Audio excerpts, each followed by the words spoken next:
I'm all right, thanks to you. Akande wanted my cooperation. I'm quite sure she would have beat you. 2 years. They haven't... Earth. You mean... I'm afraid so. We're in serious trouble, my friend. Do you know what this means for Halcyon? We can't rely on Earth for support anymore. We've been cut loose. We're...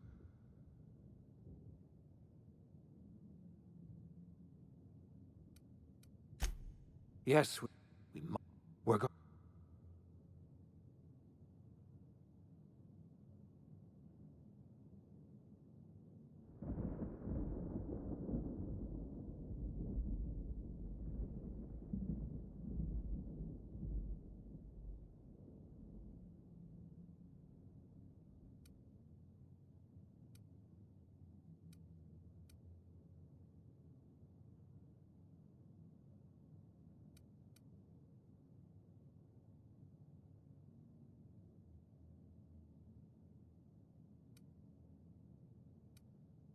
You won't hear a word of disagreement from me.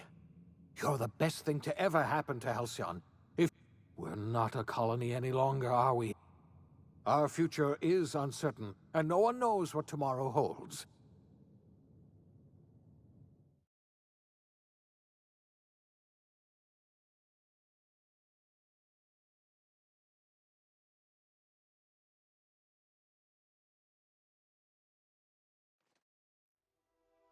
The OSI teaches that everything in the universe happens according to the grand plan. But the stranger that arrived in Halcyon was an unplanned variable. From the moment he landed in Emerald Vale, his actions altered the course of history. The events on Tartarus brought about the end of the board's authority. But the board's mistakes would haunt the colony for decades to come. The damage they left behind would require the work of a generation to repair. Dr. Phineas Wells began reviving a handful of the Hope's colonists. Engineers, scientists, technicians, and intellectuals. They were among the brightest minds the Earth had ever sent out into the stars. The Hope scientists and engineers woke up in a colony descending headlong into total collapse. With no way to return to Earth, they had no choice but to band together and devote themselves to the cause of saving Halcyon. The people of Halcyon were nothing if not hardy. In the absence of the board's authority, many of the colony's settlements banded together with a single purpose in mind: survival. Life was especially hard in the years to come. Some towns dissolved by attrition and starvation, but most of them found a way to carry on. In the years to come, Halcyon was forced to reckon with its newfound freedom. The board was gone, and for better or worse, the colony was responsible for its own destiny. Between MSI's worker-centric policies and the iconoclast's manpower, Sanjar and Zora were able to rally many of the Terra 2 townships to their cause. MSI's workforce swelled, and the iconoclasts enjoyed a significant surge in their ranks. The board was too distracted by infighting and internal politics to stop MSI from becoming a powerful corporation and a refuge for townships that might have fallen through the cracks. Consumed by paranoia, Lilia Hagen took Sublight Salvage in a controversial direction, openly accusing board officials of an extraterrestrial conspiracy. One day, an accident at the Groundbreaker's docking bay silenced her forever. Time would tell if her replacement could keep the Sublight family together. After returning to Edgewater, the deserters negotiated workplace reforms with Reed Thompson, including a single day of rest, which came to be known as a weekend. As the world around him changed, Thompson found himself pining for the old days. He was known to spend his weekends in the cantina, nursing one of the few remaining bottles of Zero G, and repeating to himself, "It's not the best choice, it's Spacer's choice." As for Adelaide McDevitt, she tended to her garden in solitude for another year before passing away. Her body was discovered some months later, when Reed Thompson paid her a visit in an effort to make amends. Her remains were buried in a place of honor underneath the floor of the Edgewater Cannery. Reed believed this was what she always wanted. Under the leadership of Junlei Tennyson, the groundbreaker held firm against corporate influence. The ship's mechanical stability gave Junlei the time to educate a promising generation of engineers schooled in her family's traditions. The future of the groundbreaker looks promising. The rediscovery of the Hope and the abandonment of the lifetime employment program forced Byzantium to come to terms with some uncomfortable realities about the state of Halcyon. While Byzantines were reluctant to surrender the luxuries they'd grown accustomed to, the board's diminished authority gave them little choice in the matter. Nearly everyone had to learn to make do with less. Some even had to get jobs. It was a dark time indeed. Your influence shifted Ellie's perspective. She finally admitted, albeit grudgingly, that she just might need other people. Sometimes. With a steady income from the life insurance payouts, she was finally able to afford a ship of her own. She hired a small crew and flew supply missions to communities on the fringe. Some of them were even legal.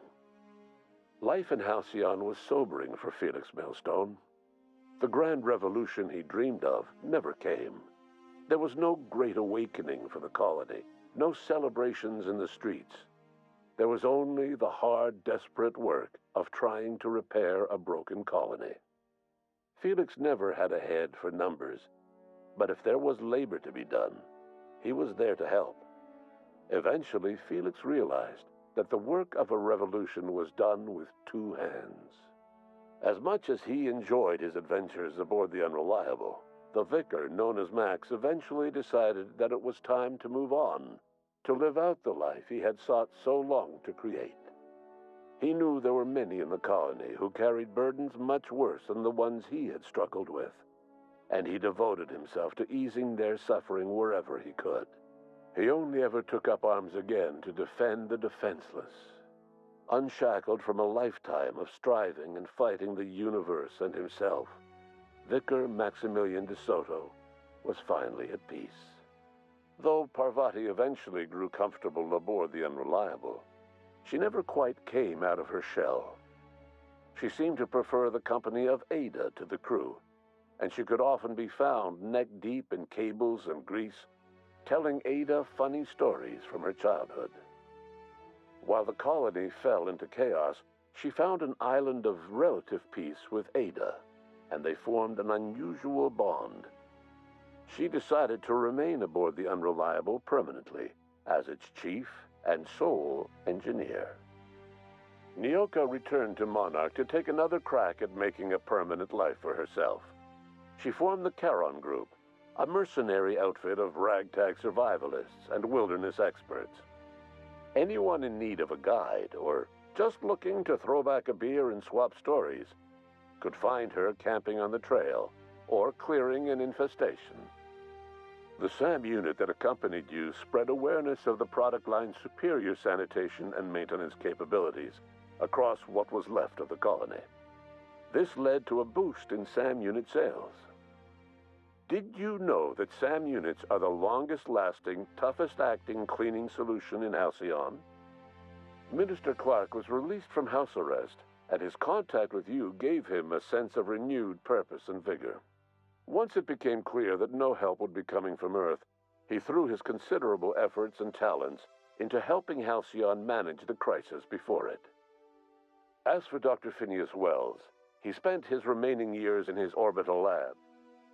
He eventually came to terms with his own past and was able to forgive the mistakes of his younger self by devoting his remaining years to serving the colony.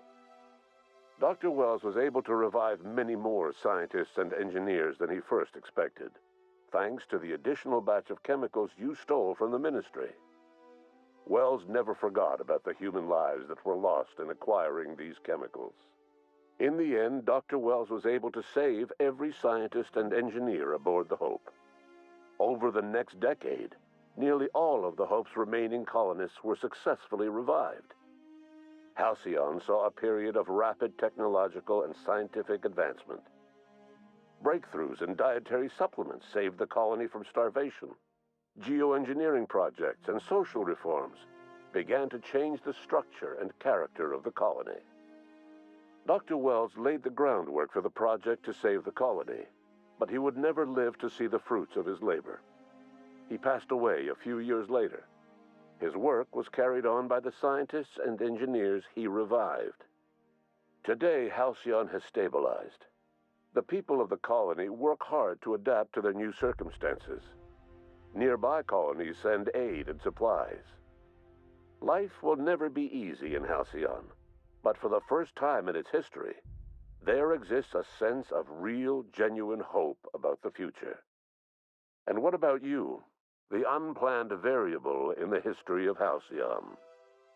You brought an end to the chaos on Tartarus and proved yourself the most capable leader left in the colony.